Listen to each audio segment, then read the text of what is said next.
Hi everyone! Welcome to the Empath Arcus, another love reading, timeless and general. Take what resonates lang po. Maybe some part of the reading makaresonate kayo, some part of it hindi. Totally makaresonate na parang kwento ninyo ito. O hindi naman kaya kasi iba't ibang mga energies. Since this is general reading, tignan natin ngayon kung anong love connections, lessons in life, and guidance ang ating mababatid sa reading na ito. Spirit guides send me messages, anong love connections ito, lessons in life and guidance na nais yung ipapatid sa amin, mga aral at gabay sa buhay, pag-ibig, and life in general. More messages sa Spirit Guide.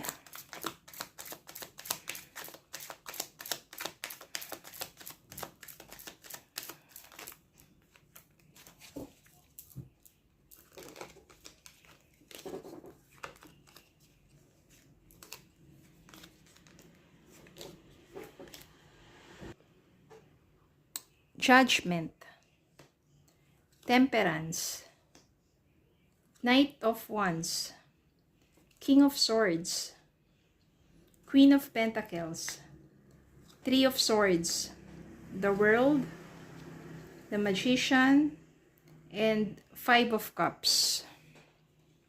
Papatay ng isa, bottom of the deck, Two of Cups.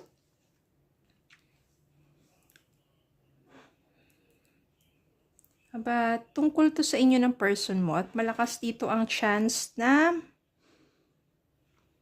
may mangyayari ditong reconciliation. Three of Swords kasi dito, ito yung nag-break kayo ng person mo. Totally nagkahiwalay kayo, maaring may nangyari sa inyo na hindi maayos, nagdulot na matinding, sabihin natin, away. At yun na rin naging dahilan ng inyong break-up. Then, habang magkalayo kayo sa isa't isa, ang maganda dito, naghilom ang panahon. Temperance, you are being patient pagdating sa love. Although hindi ka nag-entertain ng ibang person, maaring ganun din naman yung person mo, wala rin naman siya naging karelasyon, or kung meron man, hindi rin maaring nagtagal, lumipas ang panahon, and it's perfect, or sabihin natin right timing, divine timing. I can sense here na merong reconciliation. Pero habang hindi pa nangyayari yun, nagkahiwalay kayo ng landas ng person mo, dumating yung panahon na nag-mature kayo pareho, King of Swords, yung person mo na yon. Kasi siguro ang hinahanap mo sa kanya before is yung pagiging romantic, which is hindi siya ganun. Hindi niya pinapakita na ganun, pero palagi kanyang nasa isip. Thoughtful siya, pero yung love language niya ay hindi yung katulad ng iba na PDA, yung parang papakitang sweet, mga ganun, hindi, pero palagi kanyang iniisip. Siya kasi yung tao na sabihin mo more of logic, matalinong tao kasi ito eh. Kaya akala mo parang masyadong seryoso, hindi siya ganun ka, yung mga gusto mong mga physical na pagdating sa love language, hindi siya ganun ka-sweet o ka-romantic. Pero napaka-thoughtful to, palagi kanyang iniisip.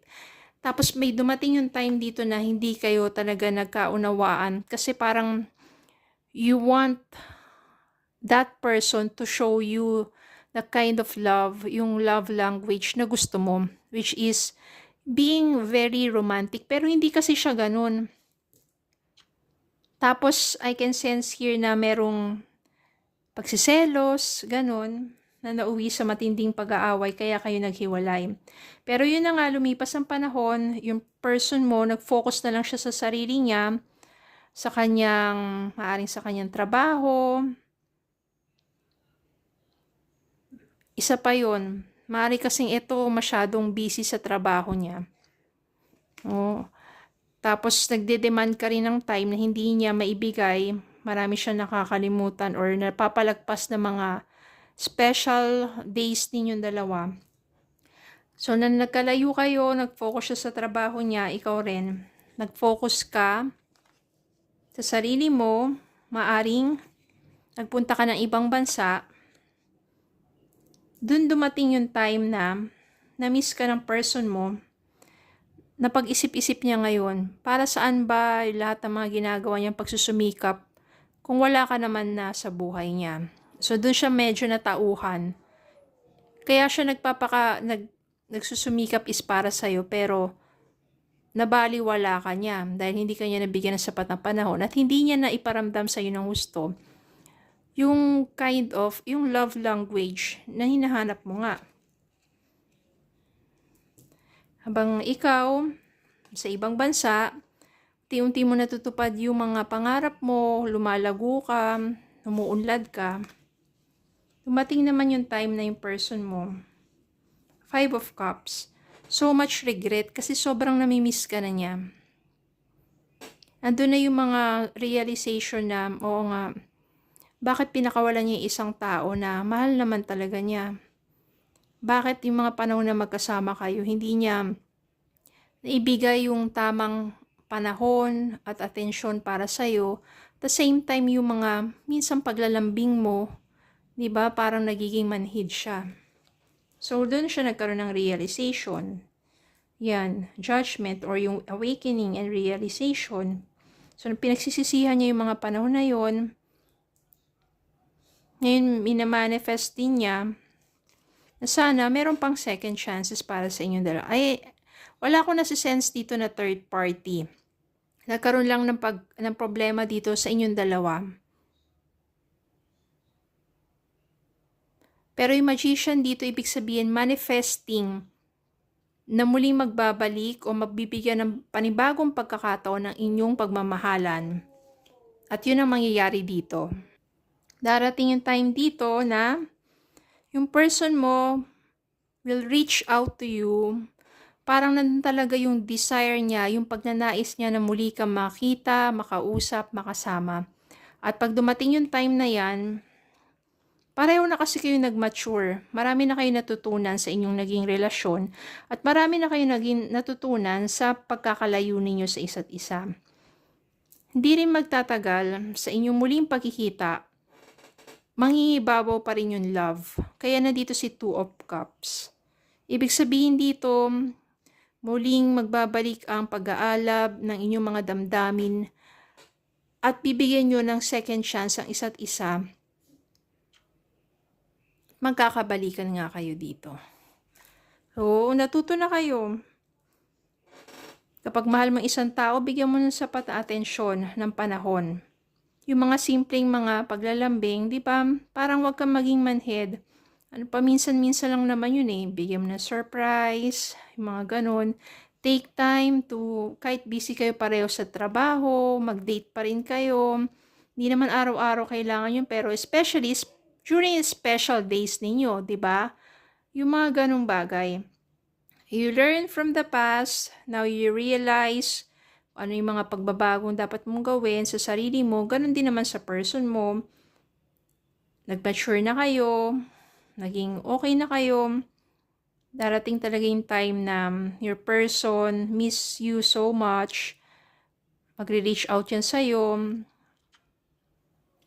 Hingi ng panibagong pagkakataon. And pareho naman kayong single.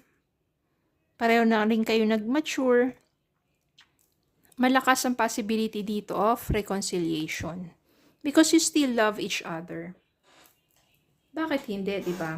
Kasi, especially na, minsan, maliit na bagay lang naman, tapos, naging pagkasira na inyong pagsasama because of lack of, hindi lang basta communication, kundi yung lack of understanding to each other. Yung heart to heart talaga na pag-uusap. Sabihin mo kung ano yung nararamdaman mo, yung pagtatampo mo. Sabihin niya rin sa side niya na siguro nahihirapan siya i-manage yung time niya. Doon, magkaroon ng adjustment. Mag-compromise. 'Di ba? Pero iba naman yung kaso na parang palagi na lang na para talagang baliwala or wala ka ng kahalaga sa kanya. At ramdam mo na may ibang ginagawa yan na hindi maganda, di ba? Iba yung mga ganong kaso. Pero kung talagang sobrang nagsusumikap lang naman talaga para sa inyong dalawa, basta mag-compromise lang kayo. Overthinking, playing negative scenarios in your head is creating issues which weren't there at first. Ayan siguro, yung overthinking ninyo, na sobrang kabisihan ng person ninyo, tapos overthinking ninyo, nagsalubong na, ayan na, yun yung nakapanira sa inyong relasyon. Meron din dito, let go of the need control. Allow the situation to unfold naturally. Siguro masyado ka rin controlling. Have faith. The angels are working behind the scene to make this relationship flourish. So have faith, especially nandito, you're manifesting, you are praying na muling maayos sa inyong relasyon. Have faith. Maybe the angels are there to help you na sa pagbabago niya, sa pagbabago mo, sa ma-mature niya, ikaw din, tapos yung nag-heal na hinilom ng panahon. And the right time for you to come together. Have faith. Okay, so yun lang po. Maraming salamat po for watching. Please don't forget to like, share, comment, subscribe, follow on Facebook and YouTube. Have a good day po and God bless.